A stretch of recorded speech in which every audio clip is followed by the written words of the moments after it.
Hi, my name is Jason Hyde, and I am a professional sculptor and product designer. Um, and I've been doing my craft for about 22 years professionally. And then before that, I just did a lot of drawing and was really obsessed with art, from, the time I was like 3 or 4 or 5, right? Maybe. Drawing became an obsession when I was maybe 5. But anyway, um, I wanted to talk today about what it takes to become a great artist and what is a great artist. Um, and I wanted to define that, for myself more than anything. So I think somebody who is a great art is someone who creates art that inspires other people on a consistent basis for a period of their life. It could be 10, 15, 20, 50 years. I don't know. But it has to be consistent. And, you know, an art is it's so subjective. I mean, there's so many different various avenues of art and different styles and types. And I mean, I don't understand a lot of contemporary art. I'm more of a realist. I like things that have realism and surrealist too. But anyway, but what does it take to become a great artist? And so I kind of listed out my top 10 things, and I thought it would be fun to share this. So my number one is one must have dedication and a will to achieve greatness. So what that means to me is somebody who just is dedicated. I didn't start out being a good artist. I was actually, I just wanted to make stuff. I just wanted to do it. It's really, that's when people say, oh, you're so talented, oh, you're so this, oh, you're so that, you were born this way. And I don't think I was born a great artist. I was born with the will to want to be a good artist. So all you need really to start is will. Once you have that, then the rest, I'm not going to say is easy, but that will is the most important thing in my book. I think you have to have the will to do it every day. Number two, learn from the masters, God. Learn from God. And I don't mean necessarily go to church. I mean learn from your surroundings, learn from Mother Nature, learn from anatomy, look at these things and try to replicate them, whether it be drawing or sculpture or, try to learn from, even your other artists. Look at artists that you love. I love H.R. Giger. That is no secret. And I want to make stuff that I'm inspired to make, things that are of that ilk, the biomechanical. That's like what I love more than anything. So, I'm making what I love. And that's another thing. Make art that you love, make art that inspires you, and in turn, you'll inspire others. Another one is, this is number 3, is do the work. And what I mean by this is try to create work on a daily basis, or work on something on a daily basis. Like this, I've been working on this for a while, and it's not been one day, it's been many days. But there are days that I come down and I'm just like, I don't really feel like sculpting right now. And there are a lot of days like that. And my karate sensei used to tell me that action precedes motivation a lot of times. So what I mean by that is, I would come down, sometimes I'll come down and I will put on an album or some music that I like, and I will just say, well, I'm going to give it 20 minutes to an hour and just try. So sometimes it just comes down to just sitting down and trying. And usually after about 20, 30 minutes, I get into the groove, what I call the groove of me making it. And then it gets hard to stop. So that's really important. And number 4 is follow through. Finish your piece. It's really important to, once you've started something, to make sure that you see it through to the end. And a lot of times for me, I'll get inspired, really inspired, and I'll start a project. And then halfway or 3/4 of the way through, I run out of inspiration, and I'm looking around my shop. I'm just in my basement. I have a small basement shop, and I'm looking around and seeing all the projects that I've started and I haven't finished. So I'm telling this to myself more than anybody, but be inspired enough and follow through with your work, even if it means sitting down and doing the things that you don't like. Get it done. Finish it. I mean, you started it for a reason. Finish that work. And I've had work that's taken me years to complete just because I get caught up in other things. And number 5, share your work.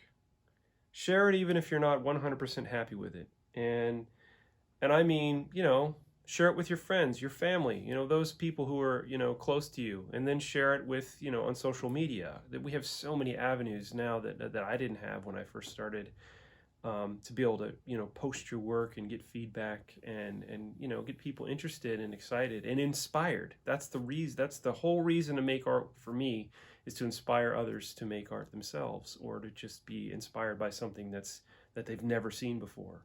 So that's really important. And this leads me to, once you start sharing your work, you need to be able to, number 6, take criticism without getting angry or hurt. Now, this is really hard for a lot of people. It's hard for me too, to be able to take criticism and learn from your mistakes. If you can't take criticism, you won't be able to grow as an artist. And I fully believe that. I worked for many years at a company that I had a boss, and I did art, and he would tell me to change this or change that. And at that point, you're not really, if you're doing art for hire, especially, you're going to take more criticism because you're going to have to do something a way that somebody wants you to do it, not necessarily the way that you want to do it. I worked for big companies like Disney and Marvel and Hasbro, and they're really strict about how they want their IP represented. And you can get mad about it, or you can just say, hey, I'm gonna learn from this. And I learned a heck of a lot, over trial and error and trying to figure out, how am I going to get this the way that they want. And a lot of times, they'll guide you on what they want, and with overlays and that kind of thing. But anyway, take criticism with a grain of salt, but also, don't take it to heart. I just say, take it to the point where get whatever you can out of it that's going to make you better, and don't get butthurt.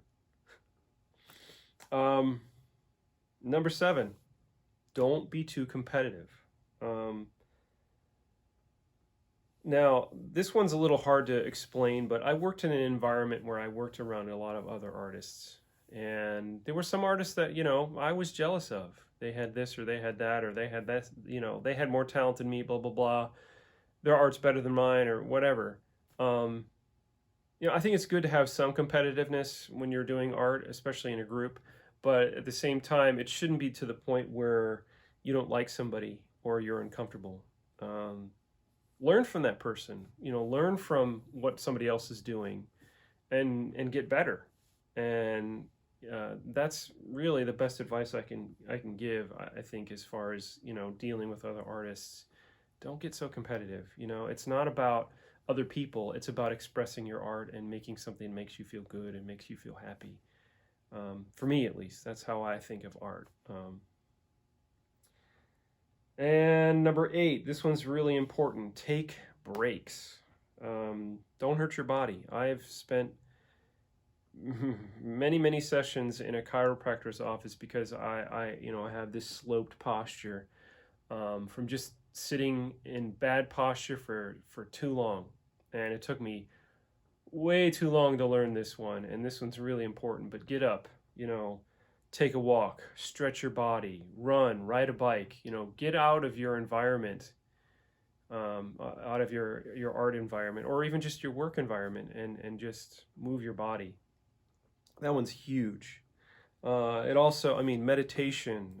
I do Qigong, if anybody knows what that is. It's like a Eastern energy work kind of stuff, where it's just gentle, sort of like Tai Chi movements. Like, stuff like that is super important if you want to make art, later throughout your life. In my 20s, I could sit down for hours all day and just make art all day and not move and be fine. But but you pay the price later in your 30s and 40s, trust me. So yeah, move your body, eat well, sleep well. You know, these are basic things that you need to hone and get good at if you want to continually make good art and become a great artist. Number 9, do not second guess yourself. You know, you have to believe in what you're doing. Even if you're wrong, or if it doesn't, if it doesn't come out exactly how you want, when you're in the flow of making art, you got to believe in what you're making. You have to believe in what you're doing, and don't second guess all your decisions, or you'll never make anything that's worth a shit. I mean that. You really have to just follow your gut and just kind of go with it. That's a hard one to explain, but I think I got some of it there. Anyway, and number 10, this is really important. Once you feel like you've kind of mastered all the ones that I've mentioned before, is to help others and support your fellow artists. You know, everybody who wants to be an artist is trying to learn the trade or the tricks or whatever, and be respectful and help them. Help others, foster that positive environment so that other artists can flourish as well. It'll make you flourish even more. And be respectful when giving criticism. I can't tell you what the difference it makes to get criticism that is good and respectful. I've gotten really shitty criticism from people, and it's hard to take anything. It's hard not to get wounded by bad criticism, or criticism that isn't constructive. So when you give criticism, which I've had to in the past, you try to give it in a way that's going to help the other artists, and don't denigrate their work or put them down. You want to make sure that they can flourish and they can get better, and that's really what greatness is to be able to foster something that is going to pass down to other people so that they can make great art, because we only have a limited time. All these bodies only last 80 to 100 years at the most, 60 to 80, 90, whatever. We only have a limited time here on Earth. So I mean, eventually you're going to die, and somebody else, you want them to pick up the torch and follow that. You want that to keep going. Art is such an important part of our culture, an important part of our lives. And I hope this advice was helpful. I'd love to hear your thoughts, so please leave me a comment and a like. And consider subscribing if you like to hear me rant and show you my crazy art. Thanks.